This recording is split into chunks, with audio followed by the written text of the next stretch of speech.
Hello, my name is Julio Gonzalo, and this is the presentation of the paper on the Foundations of Similarity in Information Access that appeared originally in the Information Retrieval Journal last year for the ECIR conference. Let's start with the motivation for this work. And this is how it all started. The first author of the paper, Enrique Amigo, my colleague at the lab, he had this idea of studying the universal properties of textual similarity, and my immediate response was, no way, that's impossible, because there is not such thing as textual similarity. Textual similarity is task dependent. It means something different for every task that you can think of. So initially I did not believe in this paper, because as I said, I didn't think we can talk about textual similarity in an abstract way. And here are some examples. Similarity in information retrieval, it's related to topical similarity, the documents that talk about the same topic. However, if you look at how word embeddings are built, that's a different example. Here similarity means replaceability. Embeddings are more similar if the two words or the two expressions appear in the same contexts. Another example is in lexicography with words. So the window in your bedroom and the window in your computer are very similar for lexicographers because one is a metaphorical extension of the meaning of the first one. However, if you're searching, they are very different because they lead to different topics. Another example, if you have two academic papers on drugs, in the context of the World Wide Web, these two papers are quite similar. But in the context of a Medline search, they might be very different because it's all about papers on medicine.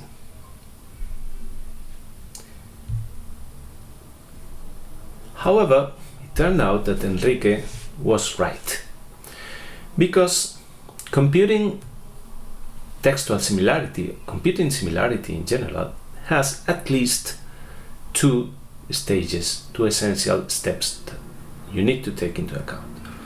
The first one is that you need to represent the texts somehow. So there's a representation step. And then you have to apply some similarity function that takes these two representations and outputs a degree of similarity. As it turns out, most task variability can be encoded in the representation. And so it is actually possible to think of universal rules for the second part, for the similarity function. And this is exactly what this paper is about. So we are really studying the foundations of similarity functions for information access. So what we are going to see in this paper is, first, we're going to discuss appropriate axiomatics for textual similarity functions. Then we will do a formal study of mainstream similarity functions, and there are a lot. And the output of the formal study is that there is no similarity function actually that satisfies our main constraints, our main proposed axiomatics. So the last part of the paper is devoted to propose a new similarity function that we call ICM, Information Contrast Model.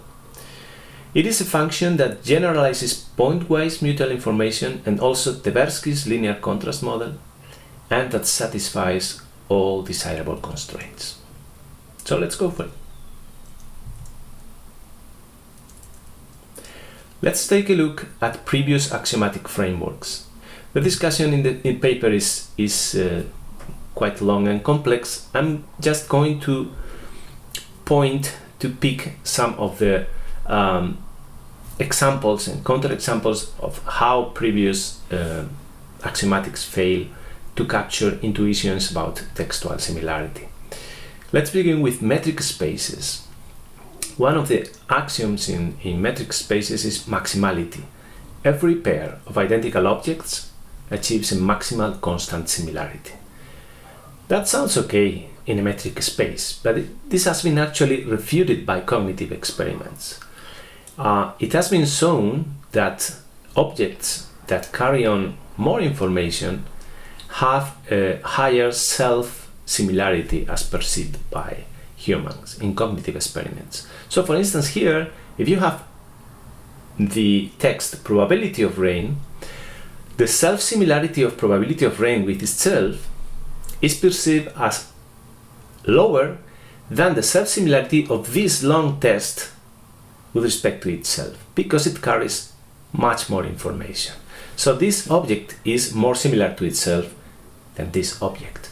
And this cannot be captured by the axiomatics of metric spaces.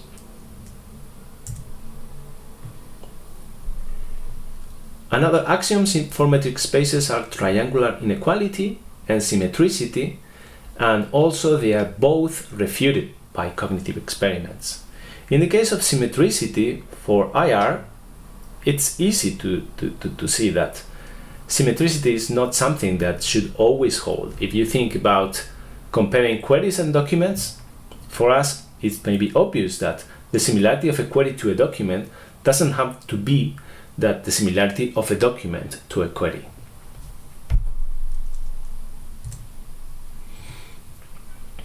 If we look at the axiomatics of Tversky and Gatti, one of them is dominance, that is simplified here. This says that because brown monkey and brown cross share one feature, which is brown, they should be closer than brown monkey to red cross, because they have no feature in common. As you see, this axiom assumes feature independence, but we know that in text there is no such thing as feature independence. The occurrence of some words is dependent on the occurrence of others. And so here is a counterexample in the dominance axiom. Disney Mouse and Mickey Game are closer to each other than Disney Mouse with Mouse Game, even if in this case they share one feature, which is mouse. But the dependencies between the probabilities of each feature makes these two one closer. So dominance is not a good axiom for us.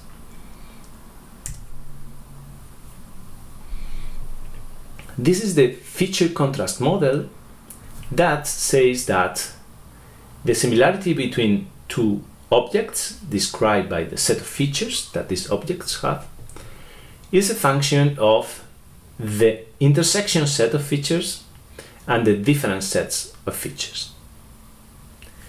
And this leads to a monotonicity axiom, which says that if we increase the intersection or decrease any of the differences, similarity grows. Yet again, this axiom presupposes feature independence. So we can find counterexamples when we deal with text. See, for instance, apple and mouse, according to the axiom, should be close to each other than Apple desktop and computer mouse, because we have added a feature here and a feature here, and these features are not in common, so we are putting them far apart according to the monotonicity axiom. However, because desktop and computer have some kind of disambiguation effect, actually, intuitively, Apple desktop and computer mouse are closer to each other than apple and mouse. So that's a counterexample for the monotonicity axiom of a feature contrast model.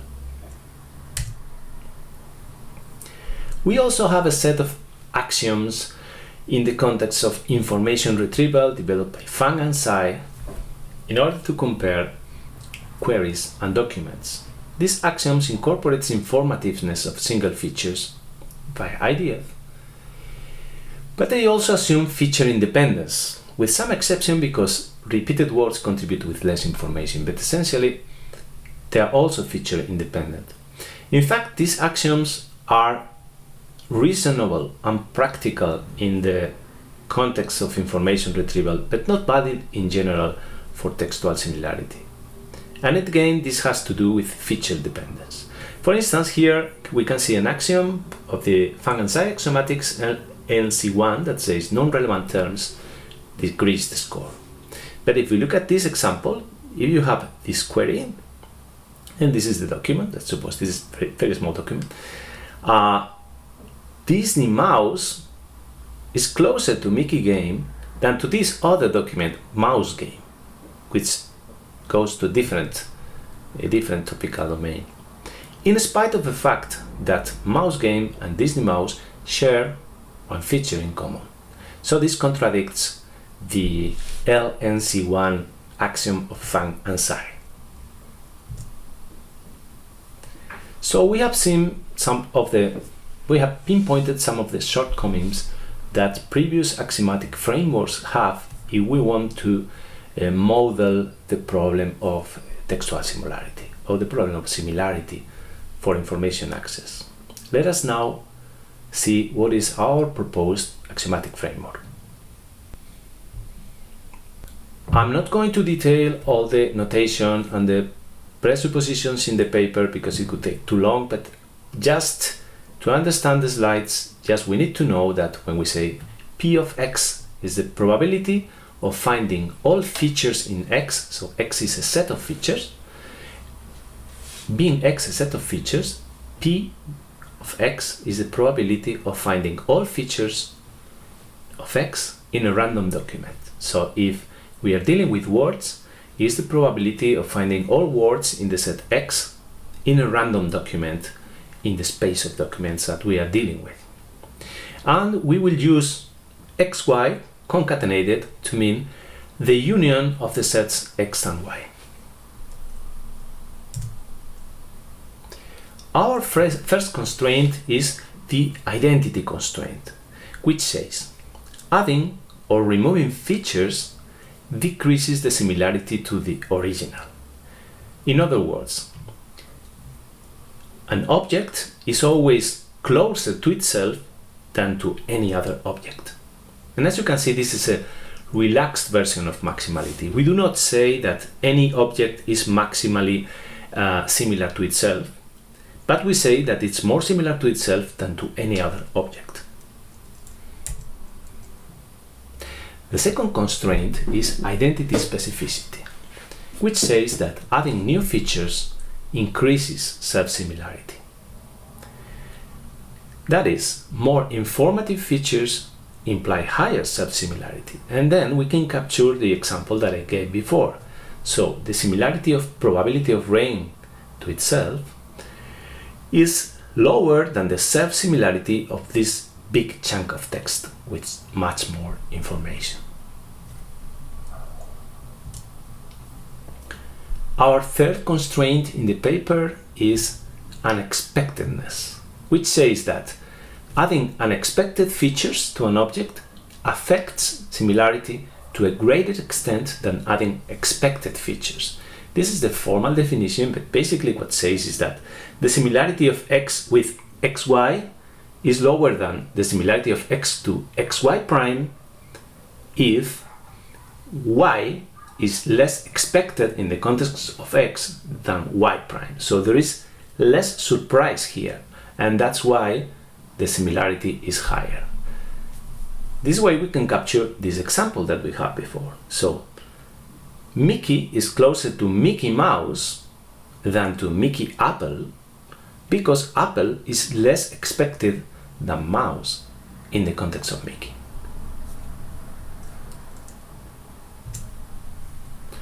The fourth constraint is dependency. This constraint says that adding new features to two feature sets increase their mutual similarity if their respective conditional probabilities grow.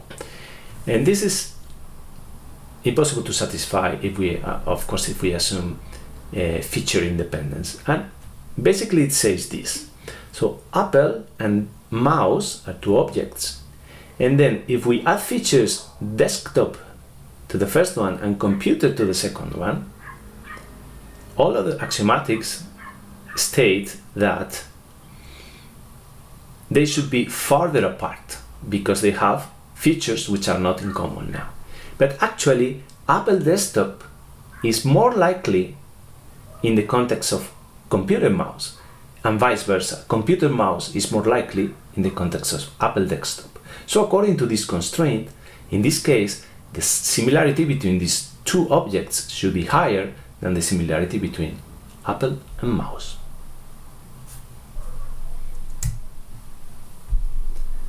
And the final constraint is asymmetricity, which says that a superset of features is more similar to the subset than vice versa. So the more specific object is more similar to the less specific object than vice versa. Think, for example, of the, in the real world, in this case, Louis Armstrong and the concept of human.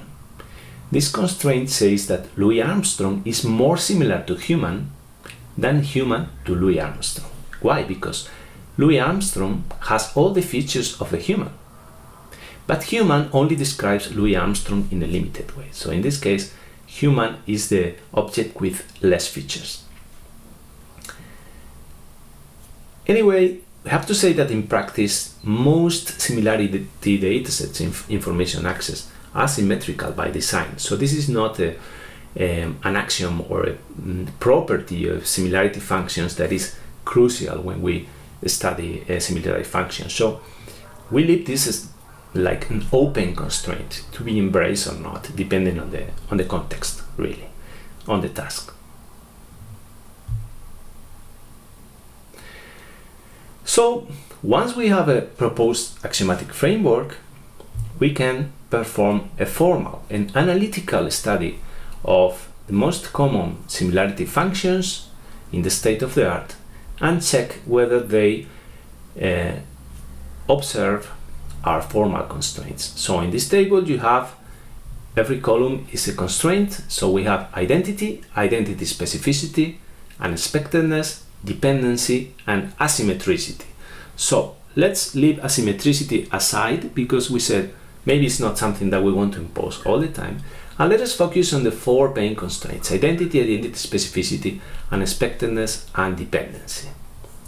You can see here that we have studied a wide range of similarity functions in the context of computing similarity as distance in metric spaces, computing similarity as a transformation process, also computing similarity as a feature set operator, as information theoretic operator, similarity as a comparison of probabilistic density functions, and finally also similarity as a probabilistic generative process and also as a probabilistic event operator.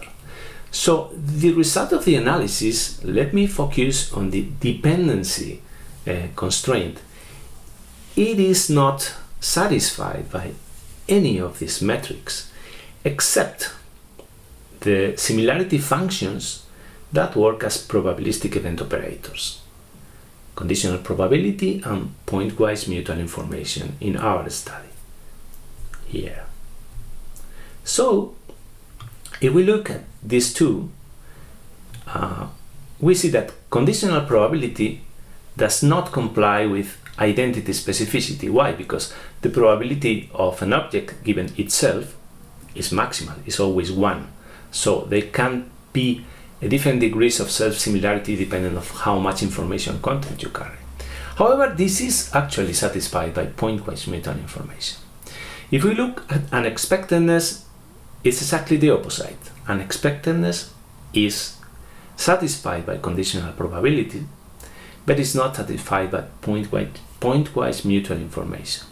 So we have used this set of features to first focus on similarity as a probabilistic event operator so that we can satisfy dependency and try to come up with a new similarity function that somehow combines the properties of conditional probability and pointwise mutual information in the right way so that it satisfies all constraints.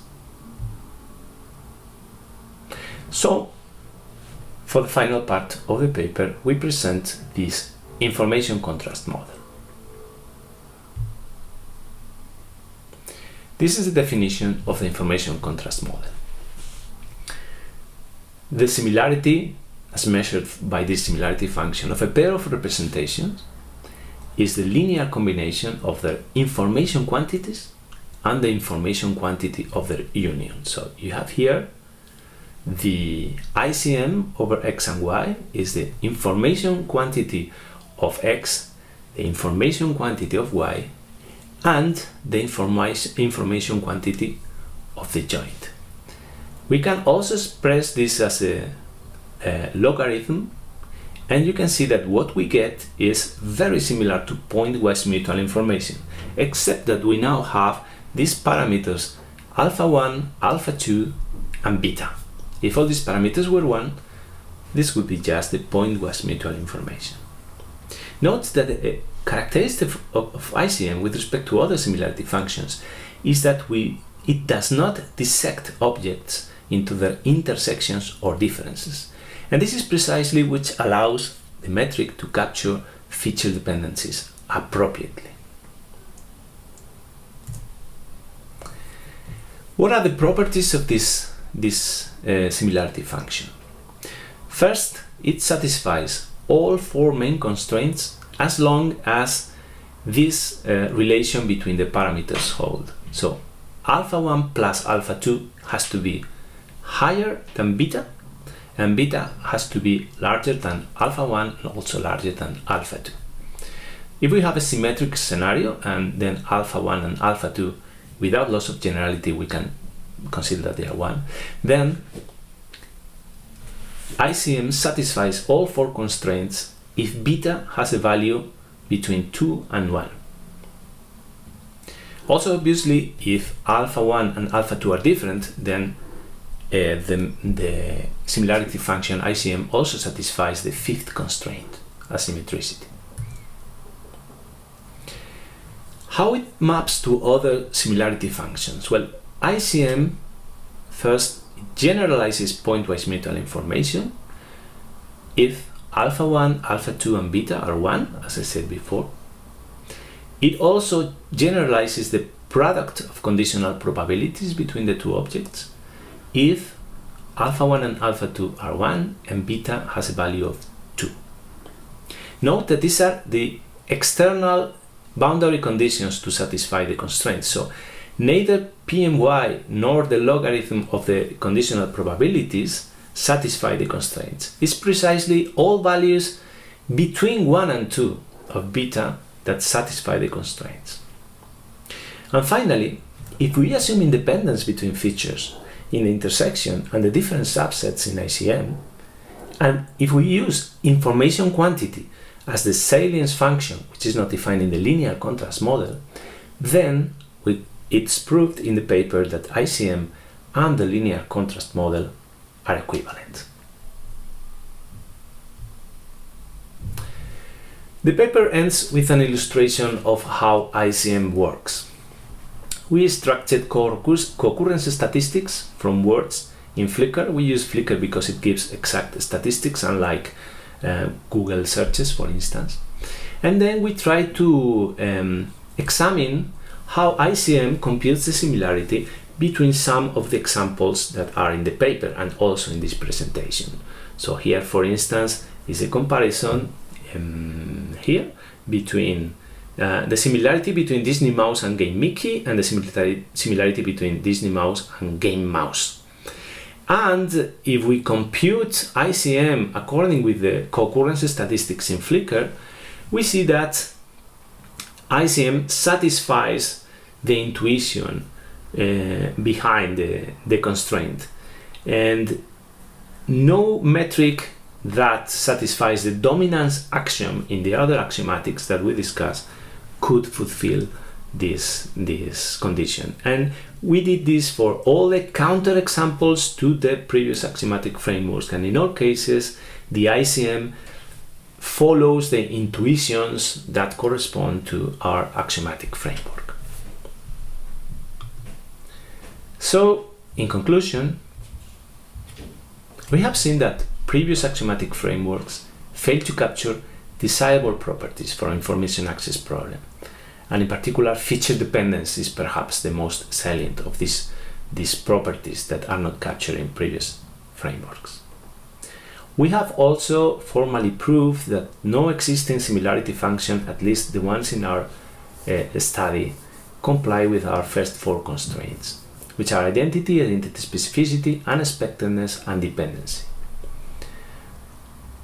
In the paper, however, we discuss how existing approaches to compute similarity, sometimes they partially overcome these deficiencies at the representation level. For instance, the TF-IDF weighting, or the way word embeddings encode pointwise mutual information, can partially cater for these problems and these deficiencies of the similarity function.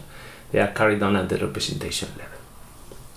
And finally, we have proposed ICM, which satisfies all desirable properties and also connects traditional featural axiomatics, Tversky, with metric spaces and with information theoretic measures, because under different statistical assumptions, ICM maps into each of these models.